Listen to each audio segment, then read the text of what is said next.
Bonjour à toutes et tous, vous écoutez First Print, votre podcast comics préféré pour une nouvelle émission du format Super Friends. C'est le format dans lequel on va à la rencontre des personnes qui font vivre la pop culture par leur travail au quotidien.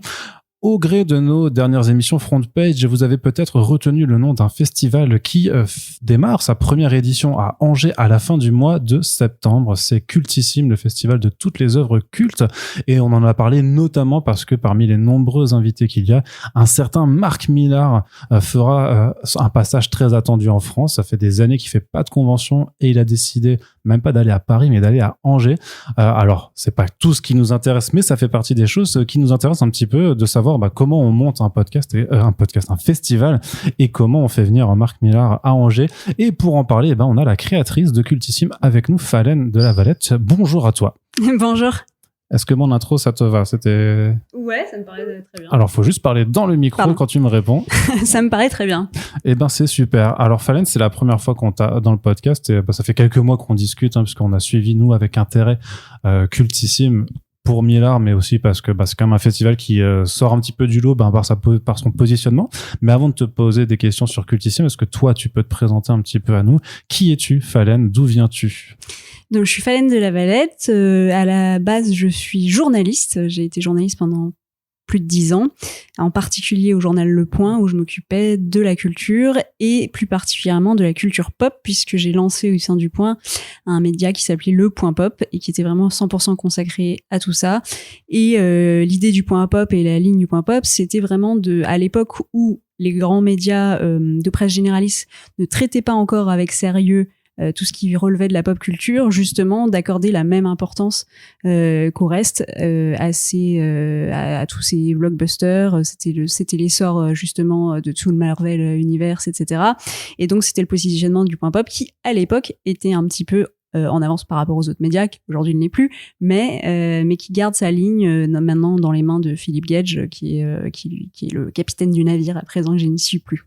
Le Point Pop qui existe toujours à l'heure actuelle. Tout à fait, il existe toujours et on peut encore y lire des super critiques. Qu'est-ce qui t'importait en fait dans cette mise en avant? Parce que je comprends parfaitement moi ce que tu me dis par rapport au fait qu'il faut respecter la pop culture en tant que telle et que c'est pas une sous-culture quelle qu'elle soit les genres en fait, que ce soit au cinéma, à la télévision, dans la littérature ou la BD. Qu'est-ce qui toi t'importait, te tenait à cœur vraiment? Moi, ce que j'ai toujours trouvé passionnant dans la pop culture, c'est le fait que ça brasse énormément de choses. D'abord, ça mobilise massivement les gens, les populations, et puis ça crée des tendances. Ça façonne d'une certaine façon notre société, et puis c'est aussi façonné par elle, puisque il y a un dialogue entre les deux. Et donc, d'un point de vue presque sociologique, je trouve ça hyper intéressant d'analyser tout ça, d'essayer de comprendre les racines d'un phénomène comme Marvel, univers au cinéma, ou de comprendre comment est-ce qu'on a pu arriver à un mythe tel que Star Wars aujourd'hui, etc. Donc d'abord il y avait le côté vraiment pouvoir creuser le sujet et voir en fait que c'est passionnant, et puis parce que effectivement il y a un caractère très agaçant quand on est amateur de cette culture, d'être traité avec condescendance, ce qui était un petit peu le cas, ça l'est moins aujourd'hui, de la part de certains médias. Il y a toujours eu ce côté, une culture d'élite d'un côté et une culture populaire de l'autre, et en fait, je crois profondément au fait que c'est dans le dialogue des deux qu'on a vraiment la richesse, que les œuvres les meilleures émergent. Et c'est aussi d'ailleurs un peu la ligne de Cultissime, cette idée de toutes les cultures et de toutes les littératures qui puissent dialoguer ensemble, qu'on puisse aussi bien parler de Harry Potter que de Victor Hugo, de Balzac que de Akira, et de se dire que justement c'est dans le dialogue de tout ça qu'on va pouvoir peut-être faire émerger de nouvelles œuvres qui vont nous enrichir. C'est vraiment ça qui me passionne. Alors, pourquoi est-ce que faire le festival Cultissime, c'était ton point de départ du Point Pop, ou est-ce qu'il y a eu un entre-deux, en fait? Qu'est-ce qui t'a amené à faire la transition entre journaliste pop culture et créatrice et organisatrice de festival? Alors c'est vraiment presque un hasard si je me retrouve aujourd'hui aux commandes d'un festival comme Cultissime. C'était pas un plan prémédité, mais ce qui était certain, c'est que comme beaucoup de journalistes, et en particulier les journalistes de la presse écrite, on constate le déclin de la presse et le déclin du nombre de lecteurs notamment, puisque il y a un vieillissement des gens qui lisent, on consomme de moins en moins d'infos écrites et donc je me suis heurtée de plus en plus à cette problématique en croisant des jeunes. Par exemple, on avait sorti des hors-séries du Point Pop qui étaient franchement pas mal fichu sur des sujets qui intéressaient tout le monde, y compris les jeunes. On est allé faire quelques opérations un peu de vente à la criée des hors-séries, par exemple sur Game of Thrones, etc. Et en croisant des jeunes de 18, 20 ans, 25 ans, etc., on discute avec eux, on voit que le sujet les intéresse, que franchement ils sont complètement la cible de ce magazine et que le contenu en fait les intéresse. Et puis ils achètent pas. Alors on leur demande qu'est-ce qui vous pose problème? Est-ce que c'est le prix? Est-ce que c'est trop cher? Non, pas du tout. Est-ce que c'est la maquette? Ça vous attire pas? Non, c'est plutôt pas mal. Alors c'est quoi le problème? C'est pas une vidéo. Et donc en fait, se heurter à cette réponse de façon presque récurrente, ça fait un peu mal quand on est écrivain entre guillemets, quand son métier c'est d'écrire des textes, et puis quand on est lecteur et qu'on aime lire des textes. Et donc ça m'a un peu fait réfléchir et je me suis dit ok, qu'est-ce qu'on peut faire aujourd'hui qui donne envie de lire des textes et de pas seulement de consommer de la vidéo? Et pourtant, je consomme moi-même beaucoup de vidéos puisque j'ai été longtemps chef de rubrique cinéma, j'adore le cinéma, les séries, etc. Donc, évidemment, c'est pas un problème de concurrence ou quoi que ce soit, mais voilà, comment retrouver le plaisir d'un texte? Et ce, quel que soit le texte, que ce soit un livre, une BD, un manga, etc. Comment avoir envie aujourd'hui de se replonger dans un texte et de lire de plus en plus? Et donc petit à petit la réflexion a fait son chemin et cette idée des œuvres cultes s'est imposée, c'est-à-dire que finalement on a tous eu une ou plusieurs ou des œuvres cultes, c'est-à-dire des textes qui nous ont fait vibrer à différentes périodes de notre vie. Souvent c'est lié à l'enfance, mais pas que. Il peut y avoir d'autres périodes dans notre vie où on tombe sur un texte et il va nous faire chavirer. Il va carrément changer la façon dont on voit la vie et dont on la mène. Et donc partir de ce fil conducteur des œuvres cultes pour se dire voilà, ça c'est ce qui nous a fait vibrer. Or quel que soit le lecteur, quelle que soit la personne, que ce soit un gosse, que ce soit un ado, que ce soit un vieux, il y a toujours un texte quelque part, même quand on lit jamais. Parce qu'en fait, il y a une BD sur laquelle on est tombé, ça peut être Astérix, Tintin, n'importe quoi. Il y a un Mafalda qu'on a vu passer, il y a toujours un texte. Même si c'était quand on avait 6 ans, quoi, et que c'est un texte qui date du CP et qui nous a marqué. Et donc, revenir à cette idée du texte qui nous a fait vibrer à un moment donné, et qui va réveiller peut-être la fibre nostalgique du public, sa curiosité, et ensuite se servir de ça pour donner envie d'en lire d'autres et d'en découvrir d'autres. C'est un petit peu comme ça que ça s'est construit, la ligne éditoriale, disons, du festival, cette idée de pouvoir rassembler autour des textes qu'on aime, qui nous font vibrer. Et ce qui est génial dans la notion d'œuvre culte, c'est que c'est à la fois ultra universel, et pourtant très personnel aussi. Exactement. Exactement, c'est très individuel en même temps. Donc on a des œuvres cultes dont on sait que c'est des œuvres cultes et même si on la déteste, on peut pas nier que c'est une œuvre culte. Et puis on a son propre panthéon personnel d'œuvres cultes et parfois c'est des œuvres complètement confidentielles, etc. Mais ça n'en fait pas moins une œuvre culte à nos yeux. Et donc c'est ça qui est assez génial et c'est ce qu'on va faire d'ailleurs dans le festival. Dans le cadre du festival, on demande à chacune des personnalités invitées son œuvre cultissime par excellence. L'idée étant justement de réveiller la curiosité, parce que forcément, si t'es fan de Mark Millar ou de Jean Van Damme, se dire que ok, ça c'est son œuvre culte. Pourquoi? Alors bien sûr, parfois c'est évident. Donc dans le cas de Mark Millar, je crois qu'il cite Batman, Year One ou je sais pas quoi. Bon, tu comprends très bien. Petite BD comme ça, discrète. Voilà, tu te dis bon, c'est cohérent, tu vois, mais parfois t'as des vraies surprises. Tu te dis ah ouais, mais c'est quoi ce truc? J'en ai jamais entendu parler. Et du coup, tu vas aller creuser et puis tu vas te dire ok, pourquoi pas, je vais essayer, etc. Et donc c'est un petit peu ce caractère-là qu'on essaye de cultiver avec Cultissime. Mais voilà, je m'éloigne totalement du sujet et de la question initiale. Non, mais en fait, t'as su rebondir parce que de toute façon, il y avait des questions auxquelles j'allais venir, notamment sur le fait pourquoi l'œuvre culte, enfin qu'est-ce que c'est pour toi l'œuvre culte, avec cette dimension justement de quelque chose de très populaire et de très personnel. Mais avant même ça, c'est-à-dire que j'entends ton raisonnement sur on peut utiliser les œuvres cultes pour essayer d'aller faire découvrir d'autres œuvres et donner aux gens envie de lire, mais tu as aussi la forme qui est le festival, parce que ce que tu décris là, ça aurait pu être une journée de conférences thématiques, ça aurait pu être même un séminaire vidéo, enfin justement une série de vidéos avec des invités, ça aurait pu prendre d'autres formes, mais toi t'as choisi, t'as choisi le présentiel, d'investir un lieu et de faire venir des gens. C'est vrai, à l'époque, dans mon inconscience et dans ma naïveté, je pensais que c'était la façon la plus facile de commencer. Non, en fait, il y avait effectivement, si ton but c'est de cultiver le plaisir de lire et de redonner envie de lire, comment tu fais lié au plaisir, il y a la notion de fête. Et lié à la notion de fête, il y a la notion de festival.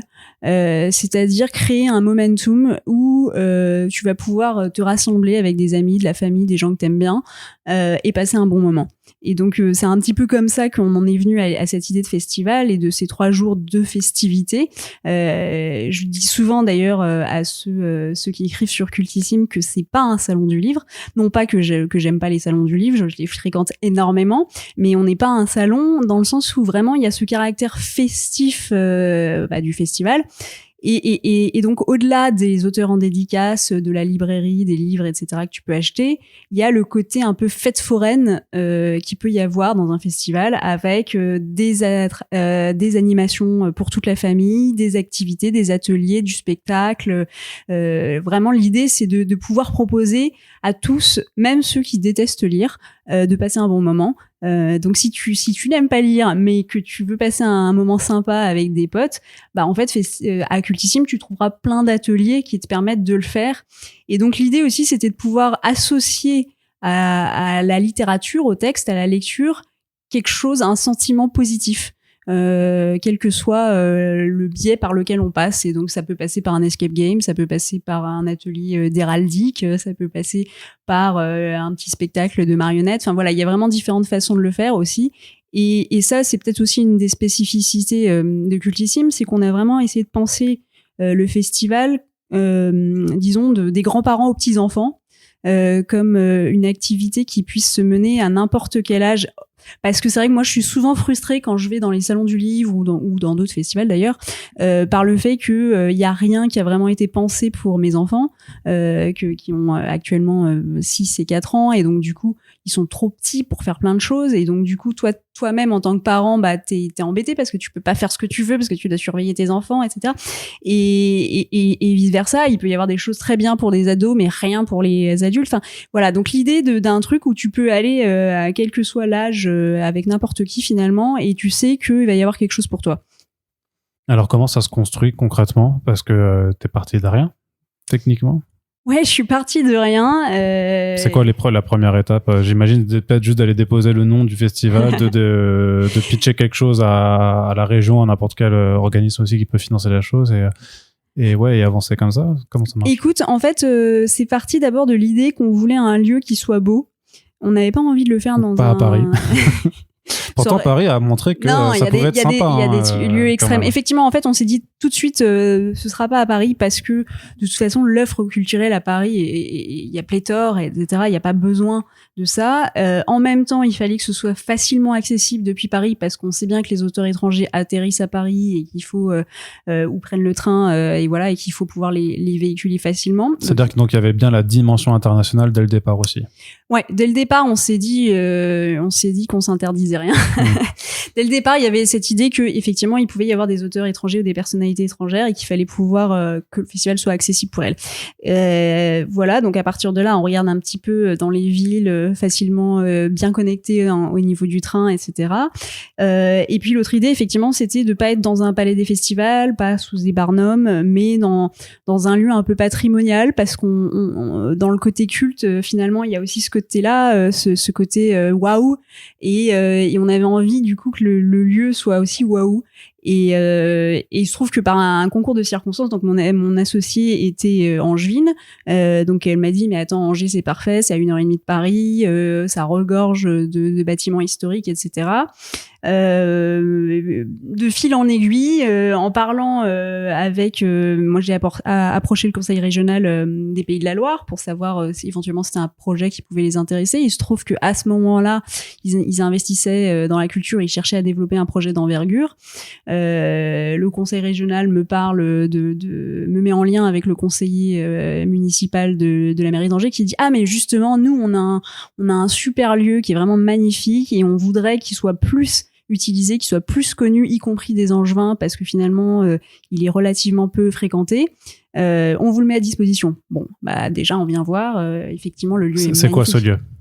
C'est l'appellation officielle aujourd'hui, c'est l'Hôtel-Dieu Saint-Jean, mais les Angevins connaissent surtout ça sous le nom de Grenier Saint-Jean et de Musée Jean Lurçat.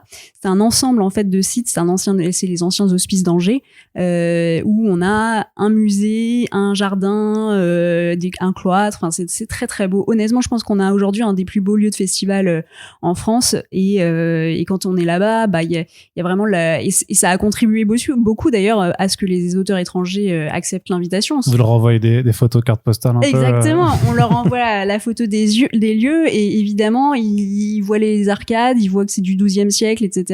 Ça donne plus envie. D'accord. Et alors pour la liste de tes invités, alors comment est-ce que tu les as sélectionnés? Parce que tu dis on ne s'interdisait rien, et puis en même temps sur cette dimension d'œuvre culte, tout est possible aussi. Ouais, c'est vrai que. Donc à un moment, il faut faire un choix. Est-ce que c'est des choix personnels? Est-ce que c'est des choix où vous vous êtes dit c'est des auteurs des autrices dans l'air du temps?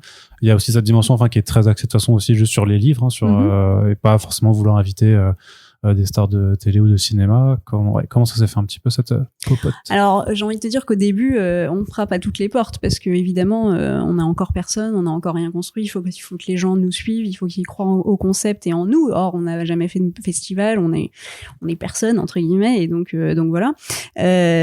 Donc au départ ça se passe tout simplement par contact personnel. Il se trouve que par exemple moi j'avais eu l'occasion d'interviewer Bernard Werber à une époque. J'étais en lien avec Clémentine Beauvais, enfin voilà, des choses comme ça, et ce qui fait que on va leur poser la question d'abord. Alors parfois ça marche pas, et c'est très marrant d'ailleurs parce qu'on voit que c'est quand même très très important de pouvoir parler à la personnalité. C'est très compliqué quand t'as beaucoup d'agents, de managers, le monde du cinéma en regorge. Et mais même dans la BD, t'en as. Ou dans la BD, bien sûr. Et c'est compréhensible parce que c'est des personnalités qui sont sursollicitées, il faut bien un filtre. Mais par exemple, pour donner l'exemple de Bernard Werber, quand on a déjeuné avec lui, il a commencé le déjeuner en nous disant écoutez, moi déjà à la base je voulais pas déjeuner avec vous parce que j'ai pas le temps. De toute façon, au moment de votre festival, il y a mon livre qui sort, donc c'est sûr que je viendrai pas parce que je serai en tournée. Et donc là-dessus tu rebondis, tu lui expliques, tu le séduis, tu lui expliques au contraire c'est une opportunité, etc. Oui, inclus-le dans la tournée. Exactement. Et oui, mais bon, généralement les gros auteurs veulent pas se lancer dans un petit festival qui commence quoi.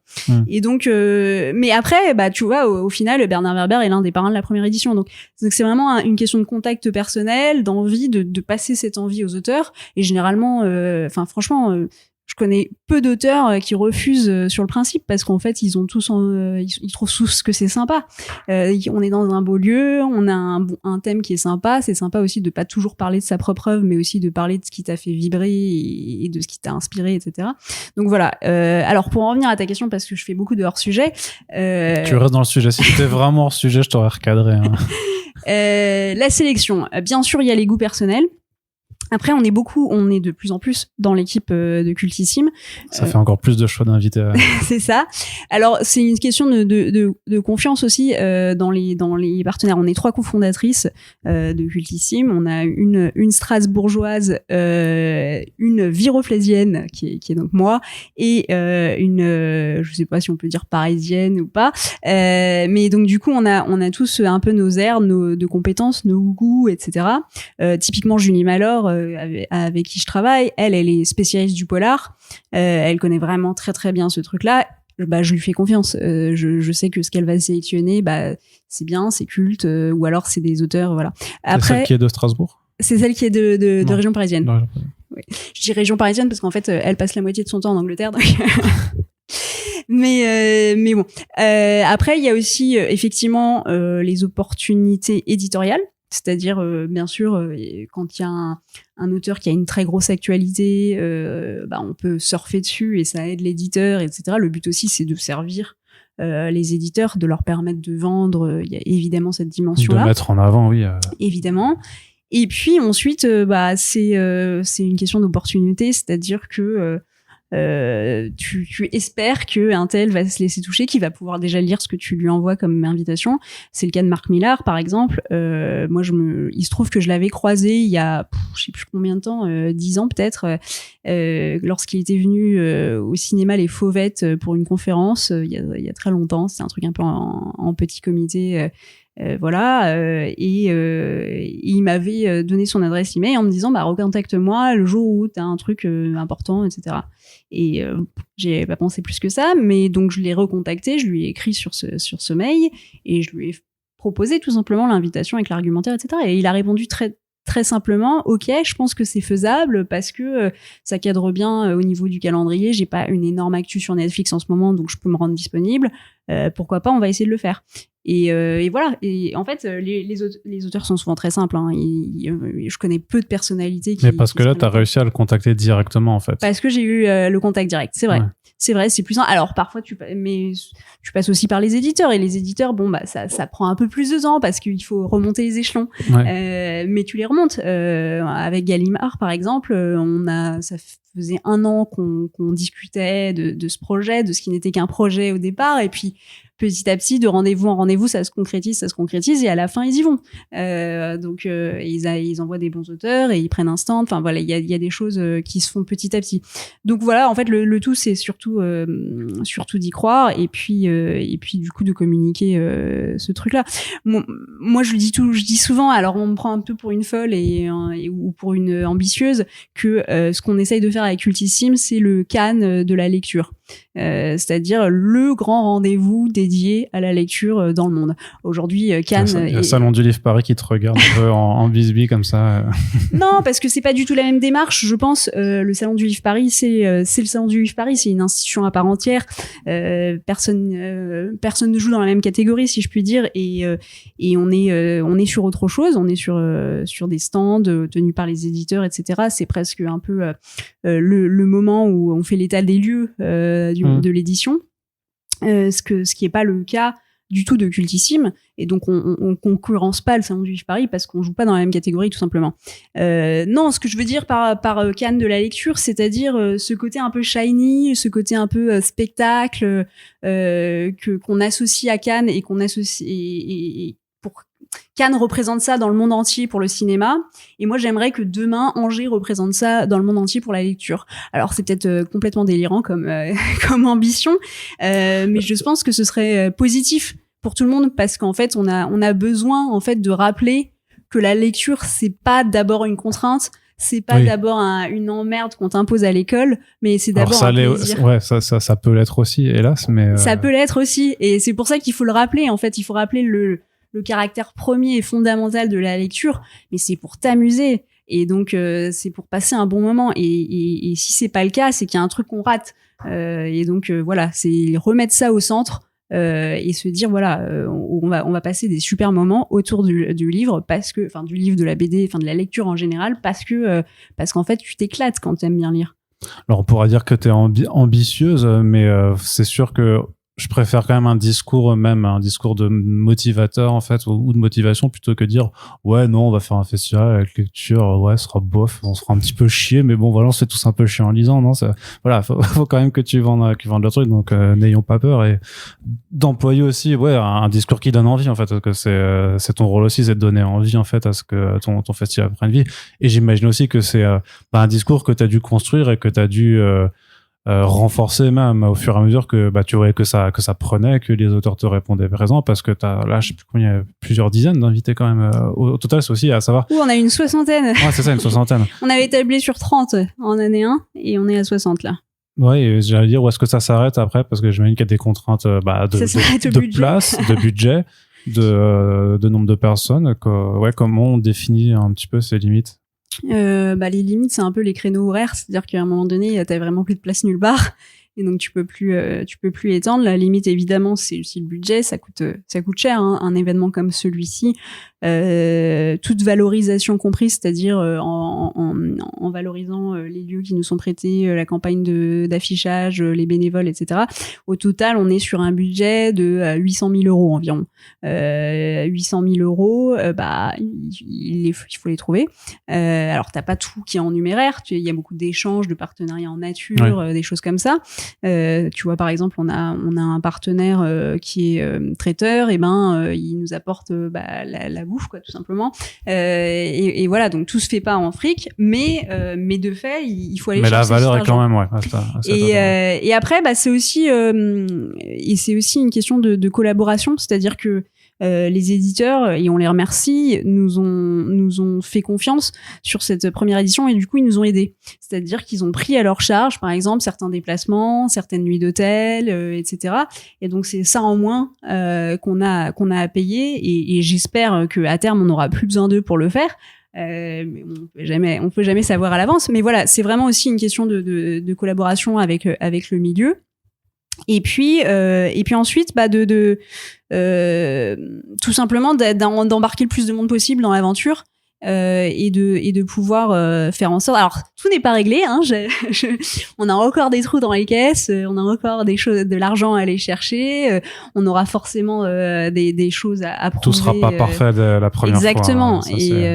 Mais j'espère que on tiendra notre promesse, qui est finalement de faire quelque chose que vous n'avez pas encore vu sur le terrain du livre, de la lecture, etc. Et il y avait une autre, c'est toujours un peu sur la question des invités aussi, mais au-delà des goûts personnels, j'imagine que vous cherchez peut-être aussi à avoir un certain équilibre entre des auteurs et autrices de littérature plus ou moins classique, quelque chose qui est plus dans le genre, d'avoir aussi de la BD et un petit peu de manga également. Comment est-ce que l'équilibre, ça se construit ? Complètement, et c'est vraiment une question clé de la programmation, c'était de faire en sorte que toutes les littératures soient bien représentées. Alors c'est plus ou moins difficile à faire, parce que évidemment en manga, en année 1, on n'aura pas un mangaka japonais. Non. On pensait que Urasawa serait là, mais non. Ouais, c'est ça. Et donc du coup, il y a des terrains qui sont plus difficiles à couvrir que d'autres. On essaye quand même de tenir le bon bout, de trouver une façon d'inclure tout ça dans la prog, et je pense qu'on y est quand même arrivé. J'ai vu que tu avais Julien Blondel et Shonen qui font le manga Dark Souls, exactement. Qui est plutôt cool en plus. Ils sont là. Il y aura aussi Johan Vornier qui a écrit un manga qui s'appelle Silence, qui est vraiment sympa. De toute façon, tu as tout ce pan de French manga qui s'est très bien développé ces 2 dernières années, qui font que maintenant en plus tu as vraiment beaucoup plus d'auteurs qui sont complètement. disponibles. Et d'ailleurs, ce sera un des sujets de rencontre, de table ronde, c'est voilà, parce que c'est un débat parmi les amateurs de manga. Peut-on vraiment faire du manga à la française? Est-ce qu'un manga français est un manga? Il y a des gens qui sont pas d'accord, qui disent que ça manque de l'essence japonaise ou je sais pas quoi. Je crois que Tony Valente a déjà prouvé que c'était largement faisable, quand même, et depuis une dizaine d'années, donc oui. Et puis après, il y a la question annexe, c'est quoi un manga à la française? Est-ce qu'il y a des spécificités? Est-ce que il y a quelque chose de différent? Et à contrario, on reçoit aussi les équipes de chez Kana Classics avec Goldorak, Capitaine Flamme, etc. Oui. Qui ont été traités à la sauce franco-belge. Et donc là, c'est marrant parce que c'est exactement l'inverse. Tu prends un matériel qui est japonais et tu le francises ou belgises, et donc ça aussi c'est hyper intéressant. Bref, tout ce mélange. Alors l'équilibre, revenir. On va le chercher comment? Effectivement, d'abord en essayant d'avoir des têtes d'affiche, une tête d'affiche un peu par secteur, si je puis dire, de façon à ce que au moins il y ait quelque chose qui draine l'attention, etc. Ensuite, bien sûr, question d'opportunité, question de timing. Tu vois, cette année, on n'aura pas Ken Follett. J'espère qu'en année 2 ou en année 3, on l'aura. Il se trouve que ça se présentait pas bien pour cette année. On aurait voulu avoir Sean Murphy. C'était compliqué pour cette année en termes de timing, peut-être une autre fois, et ainsi de suite. Donc c'est des choses comme ça. Et puis après, je dois dire que là où on se heurte parfois à des petites choses on n'aurait pas imaginé. Par exemple, moi, je lis beaucoup de romances, comme beaucoup de monde, sans qui l'avoue ou qui ne l'avoue pas. Ça va, c'est comme lire des comics il y a 30 ans, bientôt ce sera accepté par tout le monde. Bientôt ce sera accepté. Et j'aurais voulu qu'il y ait une grosse prog liée à la romance. Et en fait, je me suis heurtée à un truc qui est à la fois logique et dommage. C'est que les auteurs de romances et les éditeurs de romances restent un peu dans l'entre-soi. Donc il y a le salon romance, il y a Ah oui, ils veulent pas trop se mélanger. Ils ont l'habitude en fait d'être tellement mis à part qu'ils se mettent à part tout seuls, si je puis dire. Ouais. Et du coup, c'est pas leur priorité parce que leur priorité, leur marché se situe ailleurs, et donc c'est la niche et pas peut-être un public plus large que toi. Et je pense que ça va changer tout ça, et petit à petit, et voilà, et nous on va se renforcer aussi. Il y a eu des opportunités. Après, il y a aussi, alors nous, ce qu'on essaie vraiment de faire, j'espère que je pourrai tenir ce cap longtemps, c'est vraiment de lire tout ce qui est programmé chez nous. Donc, ça veut dire de pas prendre un auteur sans avoir lu au moins une ou deux de ses œuvres, et d'être en phase avec ça par rapport à la ligne éditoriale de Cultissime. Donc bon, j'espère qu'on arrivera à tenir ce truc longtemps. Et puis voilà. Après, c'est aussi tout simplement, tu vois, par exemple, Bernard Werber, il se trouve qu'il est très ami avec Mathias Malzieu. On y avait pensé à Mathias Malzieu parce il a sorti une intégrale de l'Extraordinarium, qui est un peu un recueil de toutes ces nouvelles fantastiques, etc., qui est sorti au livre de poche, mais on l'avait pas contacté, voilà. Et lui a passé un coup de fil, il lui a dit vas-y, viens, etc. Bon, du coup il vient et il va faire une lecture concert, et donc ça va être assez sympa. Donc voilà, ça se fait un petit peu au fil des opportunités. Moi j'espère qu'on va pouvoir. Alors là on a entre guillemets frappé fort en ayant Marc Millar, et j'en suis vraiment heureuse parce que je sais que ça va motiver quand même pas mal de lecteurs de comics, en tout cas, à vouloir faire le déplacement. Et tant mieux, et j'en suis heureuse parce que je voulais vraiment montrer qu'on traitait le truc sur le même pied d'égalité que toutes les autres littératures, et donc il me fallait un grand nom, et c'était pas facile à trouver d'emblée. Donc je suis contente que Marc Millar nous permette de le montrer, mais tu vois, j'aurais aimé que la prog comics soit plus costaud par ailleurs au-delà de Marc Millar. Donc ce sera pour les années d'après, et on va le renforcer, et on va faire en sorte que dans les années qui viennent, il y ait d'autres auteurs de comics qui viennent, et pas seulement des mastodontes. Mais voilà, ça va se construire au fur et à mesure, quoi. Surtout si, je sais pas si t'as réussi à faire plus de séances de dédicaces, parce qu'il en fait qu'une le samedi. Je sais qu'il y a, j'imagine, beaucoup de gens qui vont se déplacer samedi, et j'espère que t'es préparé à avoir une horde de fans, si vous arrivez pas à mettre un créneau supplémentaire le vendredi ou dimanche. C'est en égo, j'attends qu'il valide les plannings. Faut lui dire, Marc, ça fait 15 ans que t'es pas venu. Allez, 1 heure de plus, fait plaisir. Et en dehors des invités, après, il y a la programmation. Et ça aussi, c'est quelque chose à laquelle il faut réfléchir, j'imagine.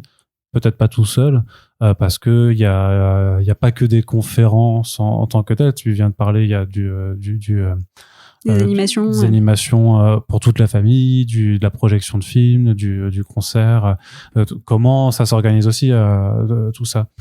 Alors, ça s'organise avec une contrainte simple, on n'a pas d'argent.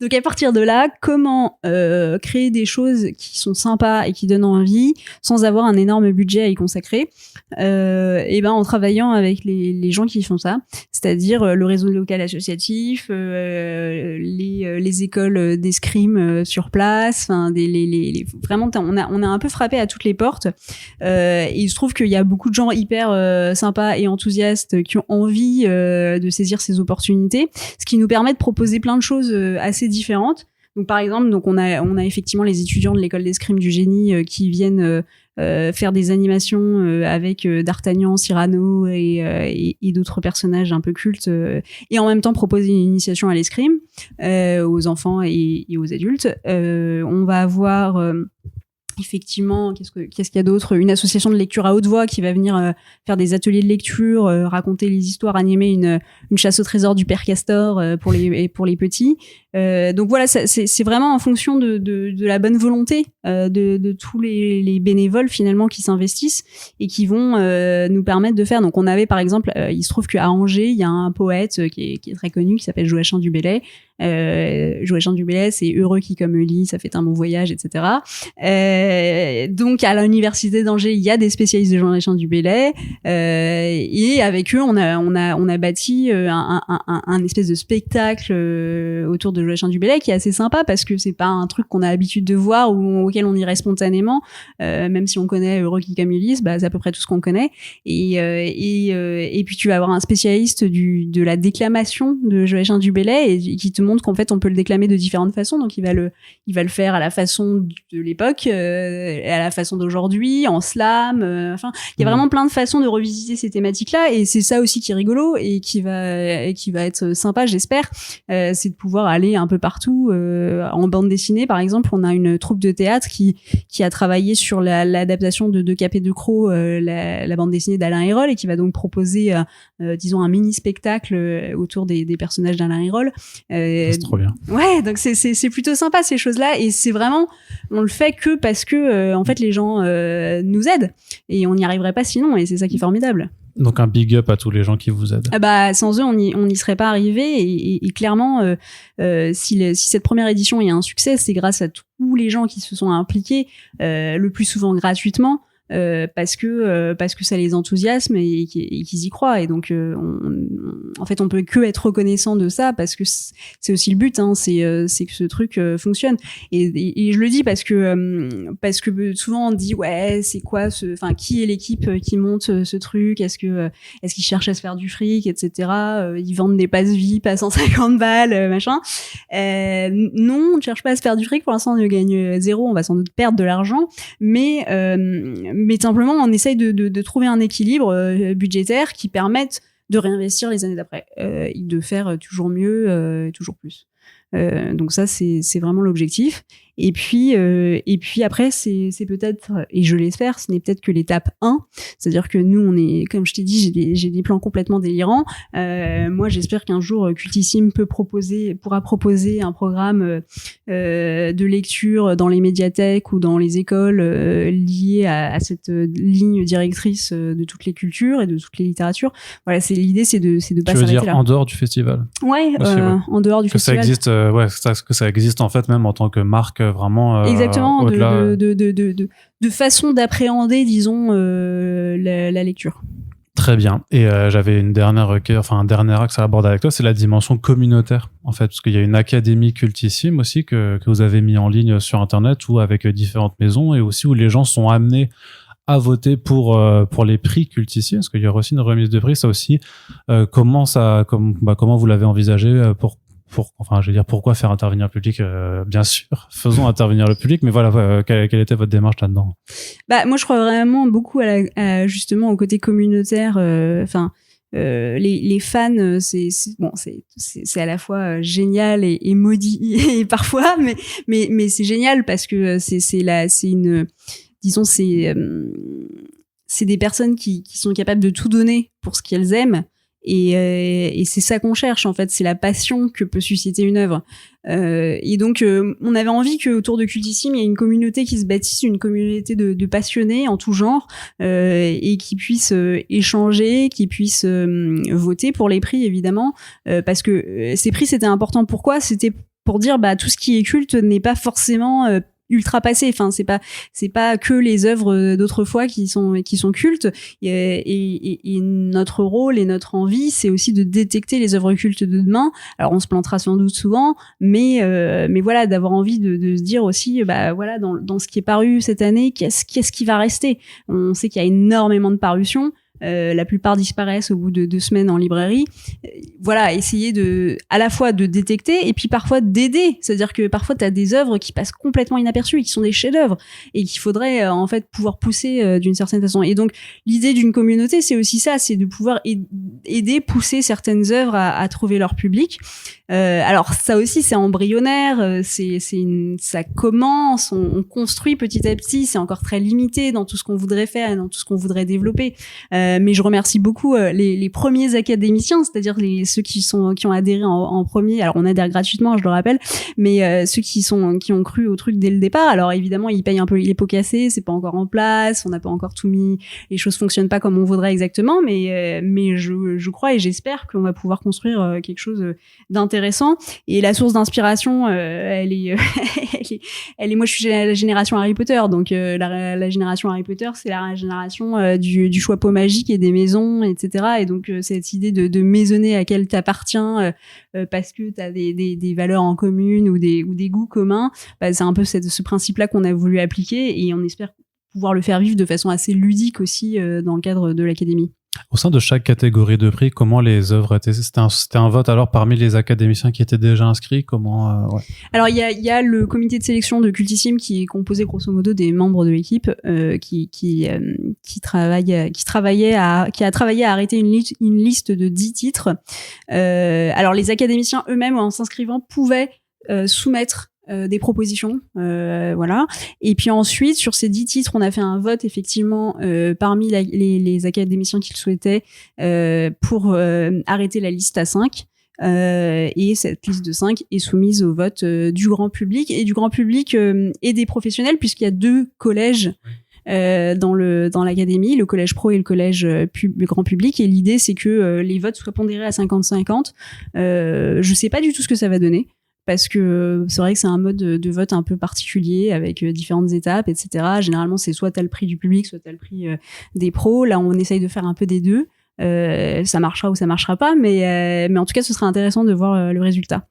Surtout que ça va être mélangé, alors qu'en général, effectivement, tu peux voir qu'est-ce que préfèrent les professionnels et ce que préfère le grand public. Là, t'as ce côté que ça peut refléter, ouais, effectivement, quelque chose. Alors, c'est un peu le risque du bâton qui s'abattra sur vos doigts, c'est de dire que vous risquez de récompenser des œuvres qui seront pas considérées comme les meilleures, en tout cas. Parce que non, c'est pas ça, en fait. Les prix Cultissime, c'est pas forcément quelque chose qui devrait être le meilleur. Je prends un exemple très simple, mais que ce soit par exemple, même nous, on l'a dit dans nos front pages avec Corentin, que Zorro et 8 Billion Genies, ce sont des BD en tant que comics qu'on a appréciés. Ça fait pas partie des œuvres de sortie cette année qu'on penserait forcément en tant que meilleures œuvres dans leur catégorie. Ouais, c'est vrai. Et c'est vrai que c'est très compliqué. Alors c'est là où la notion de culte est très ambiguë. Puisque là encore, est-ce que c'est pas ton œuvre culte à toi? Est-ce que ce sera celle de quelqu'un d'autre? Ce qu'on a essayé de considérer au moment de la sélection, c'était de voir un petit peu les œuvres qui pouvaient marquer pour une raison ou pour une autre, qui pouvaient ne pas disparaître tout de suite des bibliothèques parce que c'était vraiment sympa et que en le lisant on prenait vraiment du plaisir et on se disait ok, celle-là je la garde. Comme je te dis, on va peut-être se planter plein de fois. Je pense que le truc va s'affiner au fur et à mesure. Mais c'est vrai que c'est assez intéressant d'essayer d'être à cet équilibre entre le regard pro qui peut être un peu parfois blasé parce qu'on en a tellement lu, tellement vu, qu'on va aller chercher des trucs hyper, je dirais pas élitiste, mais hyper particulier parce qu'on cherche à être dérangé dans nos habitudes.